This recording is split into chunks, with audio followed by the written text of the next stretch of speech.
जे आहे ते आहे. आणि कागदावरती असेल, जर आपलं एखादं घर आहे ते आपल्या नावानं आहे, त्याचा कागद जर असेल तर कॉन्फिडन्स वाटतो का नाही? की माझ्याकडे फॉर्च्युनर आहे पण पुण्याला आहे, काय फायदा आहे? इथं असली तर कॉन्फिडन्स वाढायला ना. तुम्ही अभ्यास करताय त्याची नोंदच नाहीये, नोंद ठेवा ना तुम्ही. किती सोपं आहे, लिहून घ्या त्या पद्धतीनं. पैसे पण बँकेत आहेत पण खिशात असतील तर कसा कॉन्फिडन्स राहते? असते का नाही? त्या पद्धतीने आपल्याला हे करायचं आहे की अभ्यास तर करतोय पण त्याची नोंदच नाहीये. नमस्कार, आपल्या एज्युकेशन प्लॅटफॉर्मवरती तुमच्या सर्वांचं स्वागत आहे. कंबाईन पूर्व परीक्षा, राज्यसेवा, ग्रुप सी, ग्रुप बी किंवा सरळ सेवा, कुठल्याही एक्झामचा अभ्यास करत असाल, भरपूर जणांचा प्रॉब्लेम येतो की आमच्या अभ्यासात एक तर मन लागत नाही, त्याच्यावरती ऑलरेडी व्हिडिओ टाकलेलाच आहे, पण आमच्या अभ्यासात सातत्य राहत नाही, आम्ही काय करतोय हे होत नाही, आणि मेन महत्वाची गोष्ट कॉन्फिडन्सच येत नाही. त्याचं एकमेव कारण आहे अभ्यासाची नोंद नाही. अरे बापरे, हे काय, आम्ही डेली डायरी करतो की आम्ही उद्याचा प्लॅन करतो पण आम्ही अभ्यासाची नोंदच ठेवत नाही.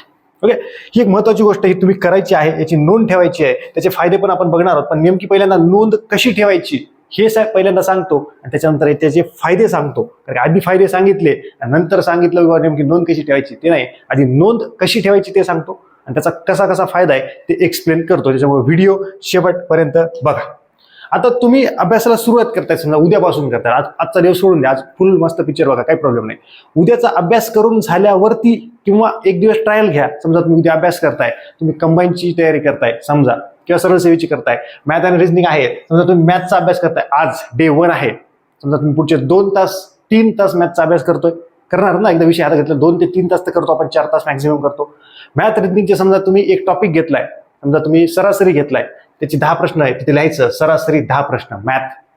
सिलोलिझमचे तुम्ही 20 प्रश्न घेतले, तिथे लिहायचं सिलोलिझम 20. म्हणजे एक छोटासा कागद घ्यायचा, डे 1 तारीख टाकायची, मॅथ रिझनिंगचे टॉपिक समोर किती प्रश्न सॉल्व्ह केले ते आणि ते, अशा पद्धतीनं. आता हे 10 प्रश्न सॉल्व्ह करायचे, समजून घ्यायचे. एखादा व्हिडिओ तुम्ही बघितला असेल, त्याचं लिहिले असेल, तिथे लिहून टाकायचं की हे व्हिडिओ बघितला, हे असं आहे. मग या 10 प्रश्नात काही अवघड प्रश्न असू शकतात. समजा सिलोलिझमचे 20 प्रश्न आहेत, त्याच्यात 3 प्रश्न अवघड असू शकतात, त्याला स्टार करायचं, ते उद्या परत बघायचे. ही झाली अभ्यासाची नोंद. एका दिवसात 3 तास अभ्यास केलाय, 2 तास अभ्यास केलाय, त्याच्यातला पहिला अभ्यास होता मॅथ आणि रिझनिंगचा, सपोज धरलाय मी. मग मध्ये समजा दुपारी कधी पण तुम्ही दुसरा विषय घेतला, करंट अफेअर्स, तुम्ही विषयानुसार बदलू शकता. एका दिवसात 3 विषय घ्यायला पाहिजे. Okay, clear. चालू घडामोडी घेतायत, मग त्याच्यातलं टॉपिकचं नाव घ्यायचं, समजा राजकीय, समजा तुम्ही अहवाल वाचताय, अहवाल आणि निर्देशांक. ओके, किंवा अजून तुम्ही वाचताय समजा राजकीय घडामोडी असं लिहायचं. तुझं वाचणं झालं की लिहायचं. म्हणजे याचा काय फायदा होईल तुम्हाला पुढे सांगणारच आहे. पहिल्यांदा असा प्लॅन करायचा, आणि आता हे किती वेळ केलंय इथे लिहायचं, 2 तास, 1 तास, 1.5 तास. टाइम नाही लिहायचा की 9 ते 12 केलं, किती तास केलंय, हे अहवाल सगळे वाचायला किती वेळ लागलाय, 45 मिनिटं. ठीक आहे, किती हे टाइम लावून मोजायचं, अभ्यास करायचा, वाचायचा. संपला ना, आधी लिहून घ्यायचं कुठे रफ मध्ये की 1 वाजता सुरू केलंय, 2 पर्यंत संपले, 45 मिनिटं लागले, 30 मिनिटं लागलेत. एक तर त्या याच्यावरती नोंद व्हायली. आता उदाहरणासाठी राज्यघटनेचा अभ्यास करतोय, घटना निर्मिती टॉपिक आहे, समजा वाचायला 2 तास लागले, मध्ये ब्रेक घेतला 5 मिनिटाचा, 2 तास त्या टॉपिक समोर लिहायचं. फर्स्ट रीडिंग असेल 2 तास, छोटंसं पेन्सिलने लिहा वाटलं तर. हे एका पेजवरती आपल्या दिवसभराचं लिहून टाकायचं की मी आज कुठला अभ्यास केलाय. असं तुम्ही फक्त 8 दिवस करून बघा, 9व्या दिवशी बघा, जबरदस्त तुमचा कॉन्फिडन्स असेल. कारण की 8 दिवसाचं तुम्हाला वाटतं काहीच आठवत नाही. जेव्हा हा कागद बघाल, छोट्या कागदावरती लिहायचं, वही वगैरे आणायची नाही, काय नाही, नॉर्मल 1-2-3 कागद घ्यायचे, फाडायचे, त्याच्यावरती लिहायचं आणि ठेवून द्यायचे. फक्त ते हरवले नाही पाहिजे. किंवा वही आणायची, वही आणा, पण एकदाच वही आणल्यानंतर 8 दिवस आधी कागदावरती लिहा. आता वही आणली मग मस्त लाल पेन, असं करू नका. कागदावरती लिहितो आपण, 8 दिवस करून बघा, नंतर परत वहीवरती लिहू शकता, त्याचं रेकॉर्ड ठेवू शकता. ओके, कागदावरती कसं काही चुकलं वगैरे तर फाडून फेकून देऊ शकतो, दुसरा घेऊ शकतो कागद, असं. त्यामुळे सांगतोय की डे 1चं झालंय. मग आता डे 2 ला लगेच कळेल तुम्हाला की आता हे तर पहिल्या दिवशी केलं, लिहिलं, मग लगेच काल कुठले केलं ते सरासरी केलं, आज कुठला करायचं आहे, त्या टॉपिकचं नाव, त्याचं नाव. सिलोलिझम करायचंय, सिलोलिझमचे 3 गणित अवघड जाऊ लागले, सरासरीतले पण 2 ते 3 अवघड जाऊ लागले, आज ते केले, तरी अजून अवघड चाललेत, परत उद्या करायचे. मग आज दुसरे टॉपिक घेतो किंवा सरासरीचे अजून घेतो, थोडंसं त्याच्यात एक टाईप राहिली आहे, मला कळत नाहीये. मग आज सरासरी सिलोलिझम हे 2 टॉपिक, ठीक आहे ना, 2 दिवसात 2 टॉपिक, एकच टॉपिक केले, 2 दिवसात 2 टॉपिक संपले, काही प्रॉब्लेम नाही. किंवा अजून तुम्हाला तिसरा टॉपिक नवीन घ्यायचा आहे, त्याचं नाव लिहायचं, त्याचे किती प्रश्न सॉल्व्ह केले त्याचं रेकॉर्ड राहू द्या. म्हणजे तुमच्या माइंडमध्ये फिक्स झालंय की सिलोलिझमचे मी 20 प्रश्न सॉल्व्ह केलेत, सरासरीचे केलेत, भारतीय राज्यघटनेची निर्मिती हा टॉपिक वाचलाय, काल काय वाचले रे मी, काल राजकीय घडामोडी वाचल्यात, आज काल अहवाल वाचलेत, आज मग थोडंसं नियुक्त्या वाचतो आणि पुरस्कार वाचतो, लगेच इथे लिहा अवॉर्ड ओके, किंवा अजून दुसरं नियुक्ती. ओके, मग तुमच्या लोक अजून येईल हे लिहिलंय, पण मला आजपर्यंत कुठले कुठले नियुक्ती आहेत किंवा कशावरती विचारतात किंवा पुरस्कारावरती याची लिस्टच नाही माझ्याकडे, तुम्ही लिस्ट काढून घ्याल. म्हणजे हे रेकॉर्ड तुम्ही विचार कराल की हा काल काय वाचलं होतं, काल राजकीय घडामोडी. मग राजकीय घडामोडी काय करतो, एकदा 5 मिनिटात बघून घेतो फक्त. हा हे होतं का, अहवाल वाचली होती का, हा मग त्या इयरबुकवरती मॅगझिनवरती राईट करून घ्यायचं. मस्त आहे ना ह्या पद्धतीनं.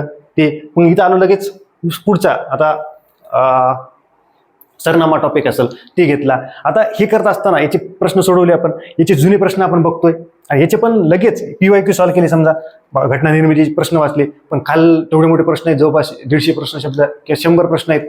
माझे 17 झाले, ते 30 आज करतो. मग ह्या टॉपिकचे पण थोडे भरपूर आहेत, मग हे उद्या करतो की वेळ पुरला नाही ना असं अशा पद्धतीनं किंवा झाले समजा रीड. म्हणजे अभ्यासाची नोंद ठेवण्याचा काय फायदा आहे की बुवा मी एवढे टॉपिक आज केलेत, मला टाइम पुरला नाही की आज अभ्यास मी एवढा तास केला, याची नोंद राहते, किती तास अभ्यास व्हायला त्याची नोंद राहिली, किती सब्जेक्ट केले ते राहिले, टॉपिकचे पण नावं राहिलेत. आणि असं 8 दिवसानंतर ज्यावेळी बघू आपण लगेच म्हणणार पहिल्या दिवशी घटना निर्मिती केली, मग सरनामा केलता, त्याचे प्रश्न सोल्व केले, चालू घडामोडीत एवढं केलं, असं मॅथचे एवढे टॉपिक केले तेवढं, आणि मी प्रॉपर केले. माझा अभ्यासाचं व्हायला 8-9 तास व्हायलाय आणि मी हे केलंय. आणि तुमच्याकडे प्रूफ राहील की असं एखाद्या वेळेस नाही केला काही प्रॉब्लेम नाही, त्याचं रेकॉर्ड राहील. तसं लाजायचं नाही, काय कोणाला भ्यायचं नाही. शेवटी यश मिळतं असतं. वर्ष 2 वर्ष 3 वर्ष स्ट्रगल केल्यावरती, ह्या सगळ्या नोंद ठेवल्यावरती यश येतं. 5 मिनिटात येत नसतं, त्यामुळे कोणतरी बघेल, कोणाला दाखवायचंच नाही, लपून ठेवायचं हे सगळं.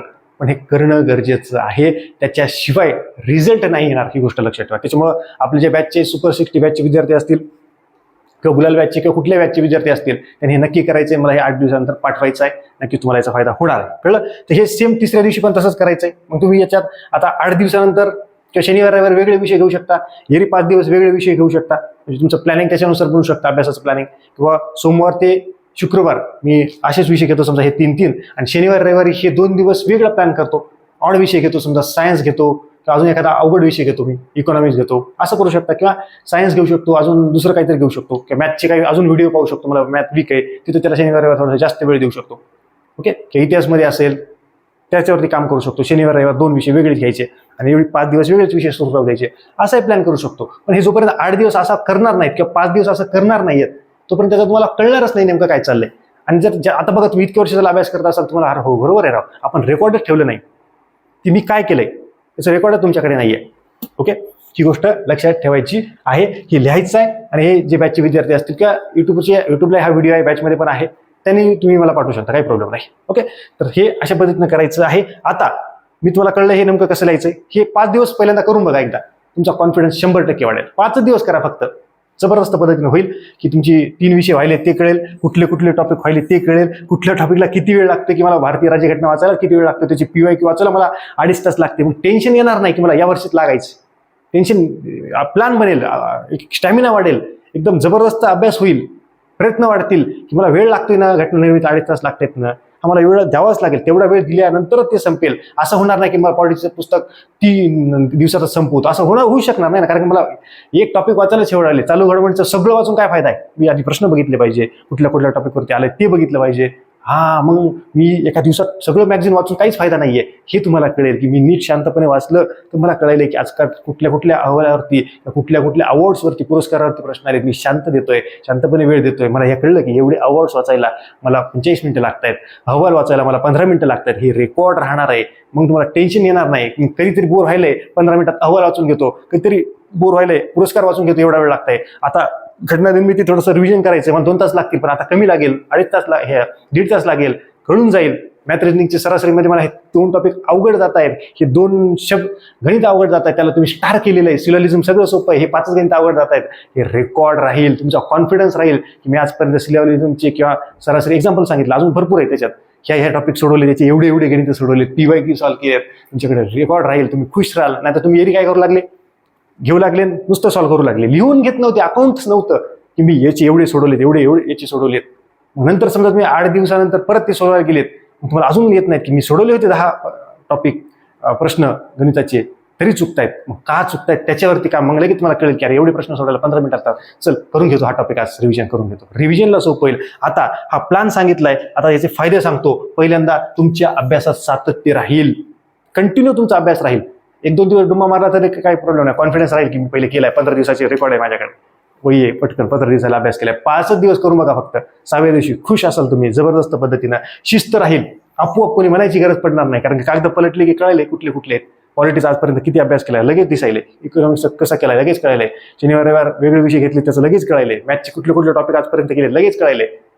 मग टॉपिक कळती, पुस्तक टार्गेट करायचं नाही आपल्याला, IMP टॉपिक करायचे आहे.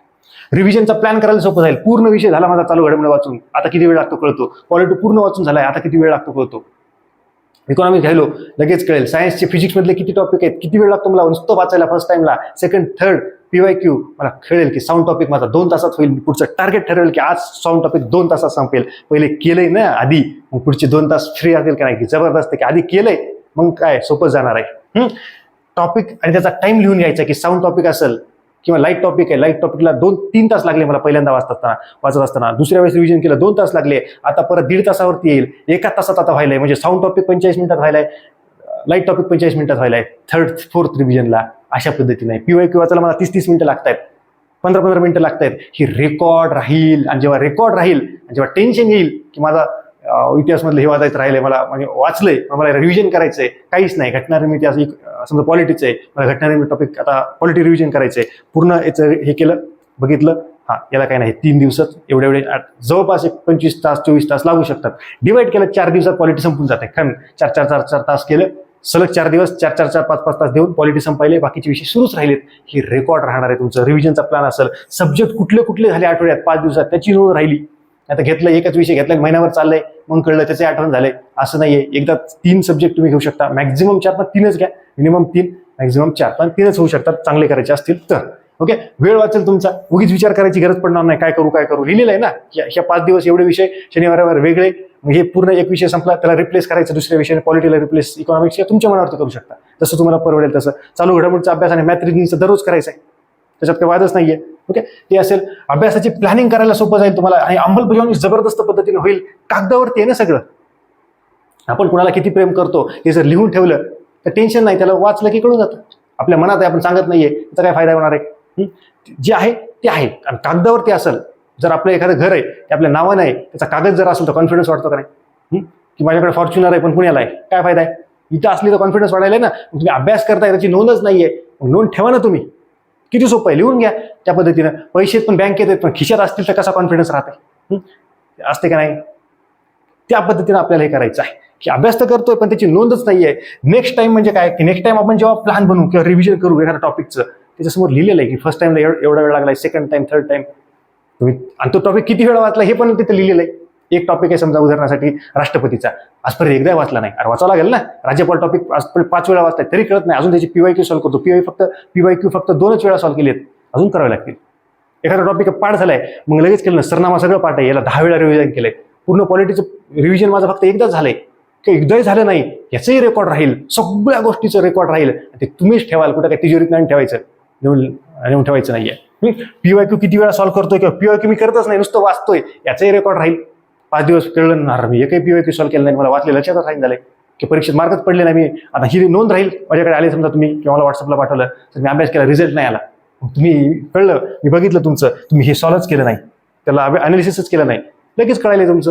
म्हणजे 5 दिवसात कळायले ना, काय गरज नाही एक्झाम पर्यंत. 5 दिवसात तुम्ही केलं, तुम्ही चुकीच्या पद्धतीने अभ्यास केला समजा, तुमच्या त्या नोंदच्या कागदावरती किंवा वहीमध्ये ही नाहीच आहे समजा, PYQच नाहीच आहे, फक्त वाचनच आहे, PYQ सॉल्व्ह केलेच नाहीत, अप्रोच बिल्डच झालं नाही तुमच्याकडे. IMP टॉपिक आहेत तुम्ही बघितले नाहीत की पॉलिटिक्सचे कुठले टॉपिक कंबाईनसाठी आहेत, राज्यसेवेसाठी आहेत, इकॉनॉमिक्सचे कुठले IMP आहेत, इतिहासचे कुठले आहेत, महाराष्ट्राचे भूगोलचे कुठले आहेत, IMP टॉपिकच नाही तुमच्याकडे. तुम्ही पुस्तकच वाचताय, चुकीच्या पद्धतीने अभ्यास करताय.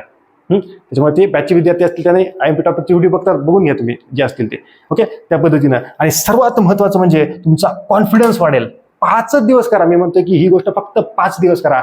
6व्या दिवशी तुमचा कॉन्फिडन्स एवढा असेल तुम्ही कोणाच्या बापाला पण भ्यायची नाही की अरे लागतोच रे, फक्त बोलायचं नाही बाहेर की आता काही गोष्टी बोलायच्या नसतात.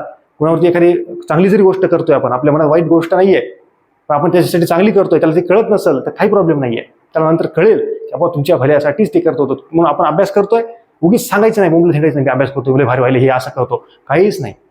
ज्या दिवशी पोस्ट मिळेल त्या दिवशी मग भाषणात सांगायचं असतं. तोपर्यंत गुपचूप बसायचं. किती शक्ती असेल आपल्याकडे तरी देखील समोरच्याची आपण वाट लावू शकत असू पण आपण ती लावायची नाही जोपर्यंत त्याचे 100 अपराध होत नाहीत. एकच अपराध झालाय, माफ. 99 अपराध माफ करायची क्षमता असली पाहिजे, पण ज्याच्याकडे ती क्षमता असते तोच ते करू शकतो, बाकी ते करू शकत नाही. ओके, त्याच्यामुळे स्पष्ट सांगतोय की हे जवळपास 10 फायदे मी सांगितलेले आहेत. ते वाटलं परत एकदा हा व्हिडिओ बघा, लिहून काढा आणि अशा पद्धतीनं 5 दिवस करून बघा. कमाईच्या विजेत्यांना जबरदस्त झाले. हे 2 विषय दररोज करायचे, एक तिसरा विषय घेऊ शकता. ओके, आणि अजून वेळ मिळत असेल तर 4था घेऊ शकता, पण 3 एकदम नवीन असतील तरी आणि हे असतील तरी जबरदस्त आहे. शनिवार रविवार फक्त तुम्ही वेगळे विषय करू शकता. ह्या पद्धतीनं 5 दिवस करून बघा. शनिवार रविवार वेगळे विषय घ्या. हे 2 विषय शनिवार रविवार नाही घेतले तरी चालतो, की मॅथ रिझनिंगला थोडंसं अजून एक 4-5 तास एखाद्या दिवशी शनिवार रविवार पैकी देऊ शकता तुम्ही, किंवा हे 2 विषय शनिवार रविवार बंद केले तरी चालतात, काही प्रॉब्लेम नाही. फॉर्म्युले वाचले फक्त, किंवा आठवड्यात याच्यातलं अवघड आहे तेवढंच फक्त शनिवार रविवार केलं आणि बाकीचे विषय घेतले, पॉलिटी सोडून वेगळे घेतले, इकॉनॉमिक्स हे असंही करू शकता. त्या पद्धतीनं करायचं आहे. फक्त 5 दिवस हे करा. जे विद्यार्थी करतील, जे बॅचमधले असतील तिथे पाठवतीलच. बॅचचे विद्यार्थी नाही, जे युट्यूबचे विद्यार्थी आहेत, ज्यांनी बॅच वगैरे घेतली नसते, त्यांनी देखील हे मला व्हॉट्सअपला पाठवा. 94 21 44 24 36 या व्हॉट्सअप क्रमांकावर पाठवा. कमेंट करा तुम्ही की हा प्लॅन कसा वाटला, अजून कसे व्हिडिओ टाकायचे हे मला कमेंट करून सांगा, व्हॉट्सअपवरती मेसेज करून सांगा. अशा जबरदस्त लेक्चर्स पुढच्या लेक्चरमध्ये भेटूयात. तोपर्यंत धन्यवाद.